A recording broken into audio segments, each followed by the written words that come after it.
Hi guys, welcome back to my channel. My name is Arn Palancia and you're watching Arn TV na. Yeah. Guys, good evening sa inyong lahat. Alam niyo, excited akong umuwi ngayon. Oo, actually, excited akong umuwi from Pilipinas to Singapore. Charot. Kasi meron ako daladalang regalo. Yung may binigay sa akin yung pamangking ko. Thank you so much, Rich Jatamary. Oo, ang aking isa sa mga sweet na pamangkin. Oo, grabe because alam niya na I'm a fan of Ahof. Yes, I'm a FOHA, ganyan. Pero syempre late bloomer na tayo. So hindi na natin nabili yung mga hindi tayo nakasupport before sa mga album nila, ganyan. And syempre, di ba, nagsusupport man tayo pero syempre uso naman na ang digital. Pero she gave me something that, sobrang na-touch talaga yung puso ko. I'm so happy. Oo, kasi grabe, ano mo yun, yung pag-uwi ko ng bahay, biglang nandun na siya.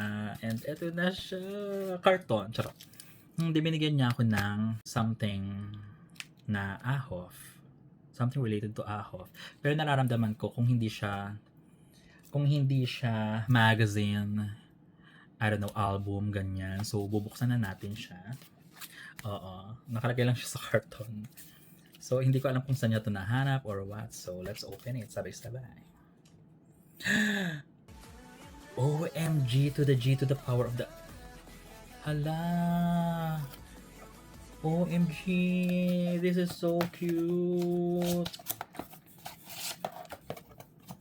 Ito po ang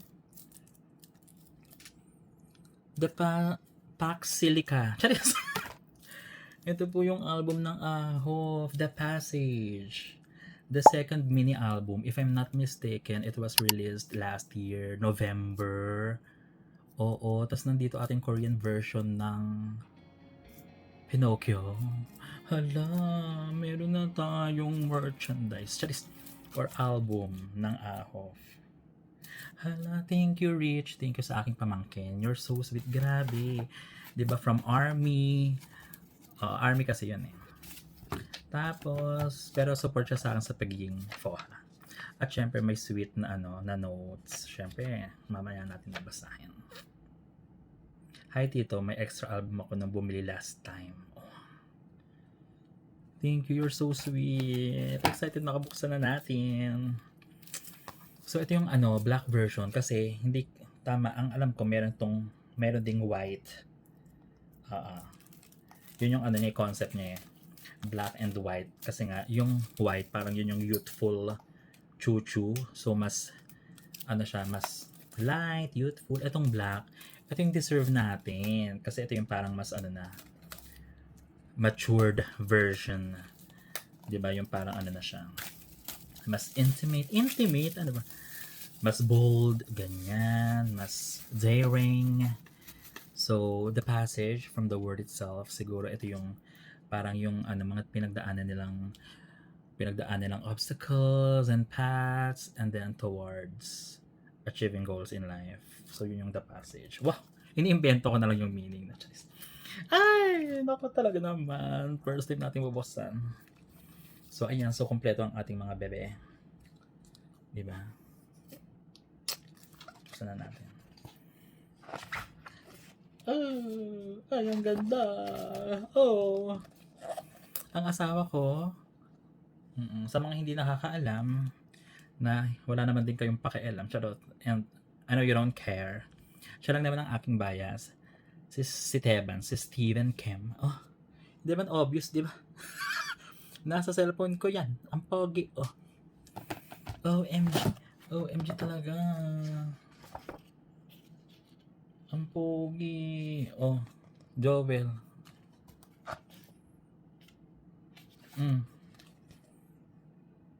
Si Wonky. Ay. Gwapo dito na siya. Ay, oh. Ang cute. Huwag ko nang ipakita. Ay, si Honey. Diba? The lead vocal. Oh, Jovel. Bias ni Jovel. O syempre, sino ba namang hindi mapaproud dito sa ating kababayan, di ba? Ang mahal nating lahat na si JL Gaspar. Na patuloy na itinataas ang bandera ng Pilipinas for the K-pop community. We're so proud of you. Isang global idol. Global pop idol. Ang pogi, oo. Ang other half ni Steven. Charis. Shower out sa mga TJ dyan, di ba? Ayan na, kompleto ng pamilya. Wala ba itong Kim family? Like si Steven. Ayan, gwapo ni Juwon. Bebe ko to. Ito yung mga bias ko ng Universal League pa lang. Siyempre, Team Rhythm tayo. Ramdam ko na sila talagang malakas silang mananalo. Sila Isuki ang bunso. Ang pogi. Grabe, ayan. So, ito yung anak ni Steven, pati ni JL. Oh. Ay, ito na. Ay, ito na talaga yung pamilya. Ala, meron pala dito yung picture ang pamilya, ang Kim family. Oh, so aalisin lang natin dito si Wonky. Ganda. So, ito po yung pamilya, di ba? Ang tatay, ang asawa, sa JL, ang bunso, si Daisuke. Tapos ito yung kanilang kasambahay. I'm sorry sa mga fans ni Emil lang kayo naman. Hindi mabiro. Huwag na magtampo. Baka mabash na naman tayo dyan.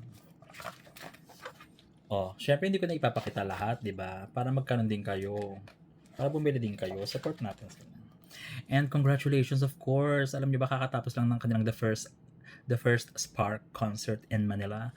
Oo, nung Saturday and Sunday. So nanood tayo, umuwi tayo from Singapore talaga para lang suportahan niyan, di ba? So second day nanood tayo ng Sunday. Kasama ko yung anak-anakan ko si Joel. We had fun. Napakaganda ng concert, napakasaya, napaka-emotional. Umiyak kami, ganyan, nabaliw kami, tawa-tawa kami, ganyan. Ay, may favoritism. Parang 2 pages siya lahat, ganyan. Ay, ang gwapo naman ng batang to. Grabe naman, oh. Look at that. Diba? Tapos, ay okay, judgmental naman tayo, B. Tigla 2 pages na pala sila. O diba, ang best friend ni ni JL na mahilig sa mga inasal. Pogi din, bias ko din yan. Actually, silang original na top 3 ko talaga. Si Juwon, si Steven, saka si JL. Ayan, sino tong pamilya na to? Ay, kabog. Oh, love triangle yan. Itong tatlo. Oh. Pero guys, mahal ko pa rin yung Horizon. Magalit naman yung mga anchors. Of course, support natin lahat, diba? Ay, ang baby ko. Oh, Diyos mio. Ang pogi. Ang pogi. Oh. Ano na? Oh. Huwag naman sila lahat. Ba magalit yung mga... Yung iba kasi mga OT9. Bias na rin siyam. Pero syempre sinusupport naman natin. O, ayan na ang ating bebe boy JL. Grabe naman. O, ba't pagdating kay JL? Ay, pa. O, Ginoline lang tayo, B. Grabe naman. Wala na. Actually, ito lang naman yung gusto ko dito eh. O, sino ba nagsabing may nagpapatugtog pa ba ng CD? Charis. Oh, ito na yung CD. O, paano? Saan natin ito ipi-play? Charis! Ay, ang galing! Ay, tanga-tanga ko, no? Hindi na kasi update sa mga ganito. So, mayroon pala silang mga photo cards. Grabe, ang ganda ng kuha, guys. Mainggit kayo. Oh. Ang ganda. And then, search for your message. May message pa daw sila mamaya. Tingnan natin kung ano to. And, oh, sa random photo cards, guys, ang nakuha ko ay si JL. Oh, wag kang Oh, ha? Oh, Pakshika na bless. Oh, si Daisuke. Sa si Juwon. Nagre-reflect kasi ng And, there's a sticker. Hala, jumitim. Uy, ibalik mo ako sa jumitim na ako. And we have the poster na ilalagay natin sa dingding tapos pag nanasaan natin. Charis! Ay, maliit lang. Ayun. Ganda. Ang lakas makaano, yung parang kinuhaan lang sa ano, sa probinsya sa Negros, sa ano, Nueva Ecija, ganyan. Or baka naman pumunta pa sila ng Pilipinas para walang i-shoot to.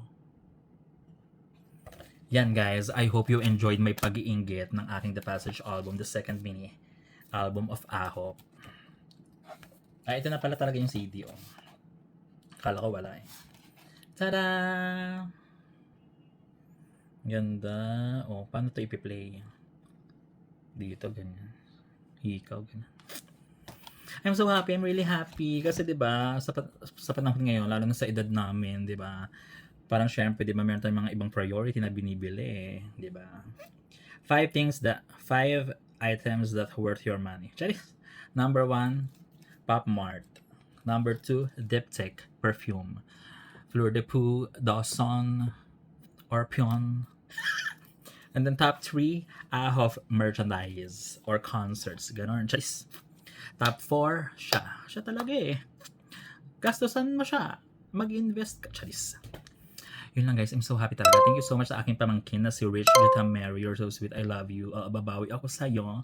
Like, dapat manonood kami ng BTS pero it's so hard to find tickets. Kaya, nga. Ayan. So, mag-team abangers na lang siya. Anyway, thank you so much guys sa pagsama sa ating unboxing. Tonight, this has been Arn Palencia for Arn TV. Na keep shining and always stay amazing. Good night.